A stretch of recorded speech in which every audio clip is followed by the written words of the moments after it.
What's up, fight fans? This is Kurt DeVille with Counterpunch Boxing News, and I have some new news concerning Errol the Truth Spence. Errol the Truth Spence made a comment about Terence Crawford, and he said this. He said, Terence Crawford on top rank side is treated like property. Wow. Let me counterpunch, because when I read it, I thought about it, and then I would normally, it's Errol Spence, and we know the backstory. Well, not even a backstory. We just know Errol Spence, he does not like ESPN. I think out of all the other outfits, whether it's Golden Boy or ESPN, or DAZN, I think ESPN, Errol Spence dislikes the most. Okay, so we can't overlook that. But what he said, okay, lately, he's right. Errol Spence is right. And you don't get this often, but Errol Spence is telling the truth. It's like Terence Crawford is treated like property. Okay, and I think the reason why it seems like that, because it is. The way Bob Arum talks about Terence Crawford, it's a heavy line of disrespect. That's already that's how you talk to someone you feel you own. You don't respect them. You don't make fights for them. You don't make advances for them. You talk shit about them. That's what, where's the money coming from? I'm not putting the money up for it, knowing damn well you could have made the fight with Sean Porter or Manny Pacquiao. You decided not to. Blame Bob, right? But yeah, you should blame Bob. But then how is Bob running his promotional company? That's what you ask yourself, right? Bob Arum, of course we know, is an old school promoter. Right? He promotes like he did with Ali. and at these days standards, that's not good enough. Promoters are now just aids to fighters. They are not the creme de la creme. They are not mandatory. Guys like Floyd Mayweather changed the game. Bernard Hopkins changed the game. They changed the game. Bernard Hopkins with guys like Don King and Floyd Mayweather with guys like Bob Arum. My case in point. Bob Arum is a guy that feels in his mind that he is still promoting guys of yesteryear, meaning they work for him. Meaning they need to do what I tell them to do because I promote them, not the other way around. Whereas other people in other networks and in promotional companies don't have that same type of logic, like Eddie Hearn, right? Because it's like, hey, I can get it for you or I can't, but ultimately I work for you. Then see, when you turn it around and you use humility and and understanding, these guys are the guys that make it happen. These guys are blood, sweat, tears, right? Hard work and dedication. Those are the guys that need the power, okay? And it's like Terence Crawford ain't had none of that. He signed a contract and he's happy to get the millions that he's getting or whatever, and he's getting millions, but then it's Bob Arum, first of all, pissed that he's giving him that, then refusing to give him anything else. Let me tell you guys a story, okay, of Guillermo Rigondeaux, right? I don't know why that couldn't come out right. I haven't said the word in a while. Rigo... He was with Bob Arum.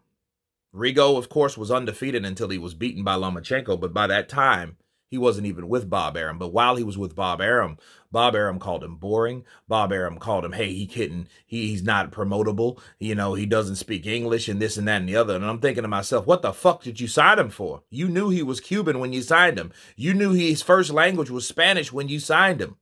So what are you giving him shit for? The last fight on the contract with Rigondeaux, it wasn't even televised. Facts. And I think he had a 4 or 5 fight deal, and that 4th or 5th fight was not even televised, people. And he talked about Rigo, and Rigo was like, fuck you, I'm going to Heyman. And that's exactly what happened. He went to Heyman. Okay? Because, you don't hear much of Heyman, but because you don't hear much of Heyman, you don't have to hear the level of respect publicly that Bob Arum or he's done to him, unlike Bob Arum. Bob Arum is talking to Terence Crawford like shit, like he's just on the shit list of people. He knew Terence Crawford was a quiet, humble guy. I mean, he wasn't saying shit when he was just a silent killer and kicking ass. He wasn't talking that shit. He wasn't talking about he needs to promote himself. You know what I'm saying? You're the promoter, old ass. You should promote him. And if you can't promote him, you hire somebody that can. And you still get kickbacks. But don't talk about the number one or number two best fighter in the world.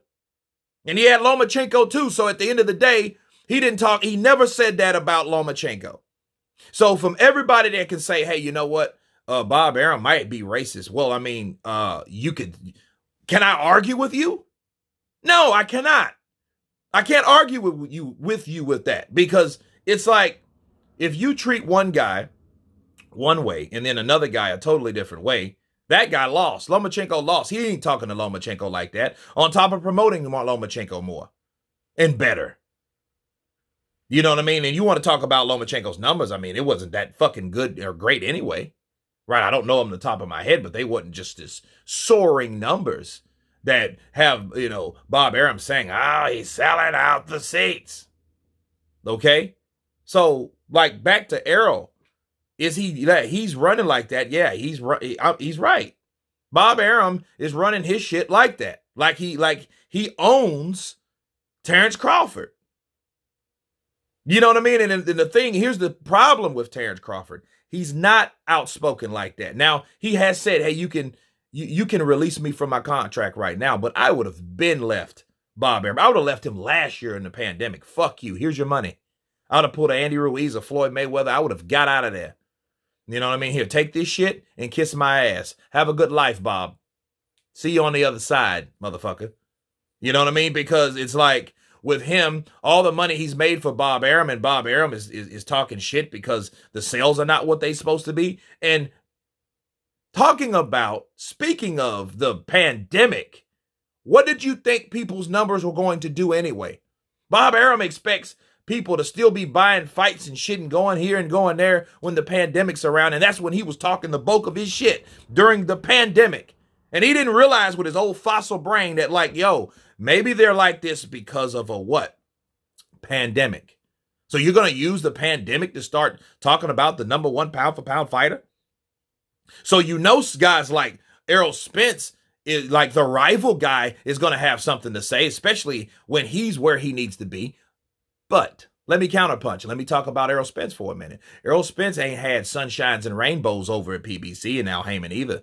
He had to wait 2 years before he even got a fight with Sean Porter. He never got the fight with Keith Thurman like he wanted. He chased Keith Thurman all around when Floyd Mayweather sicked him on Keith Thurman, because Keith Thurman was after and biting the heels of Floyd Mayweather.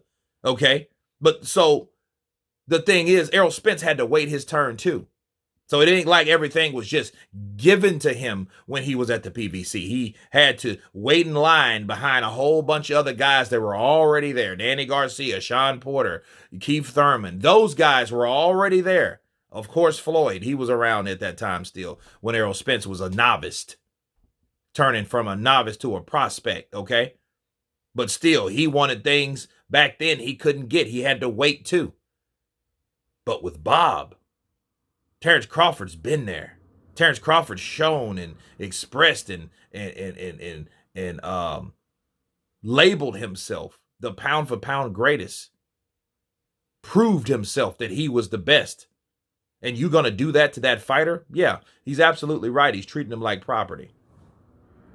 Terence Crawford should get out of there ASAP. He should. He should get away from Bob, and what he should see is all the other people that fell out with Bob. I think he should stop being so, Bob's all right. He's all right, man. I just go in there and do my job. No, go in there and do your job with somebody the fuck else, because Bob Arum doesn't respect you, and Errol Spence is right. He is treating you like you're his property. But anyway, that's my counterpunch on that. You guys tell me what you think about Errol Spence's comments towards Terence Crawford and Bob Arum. Of course, please subscribe. And you guys been counterpunched. Peace.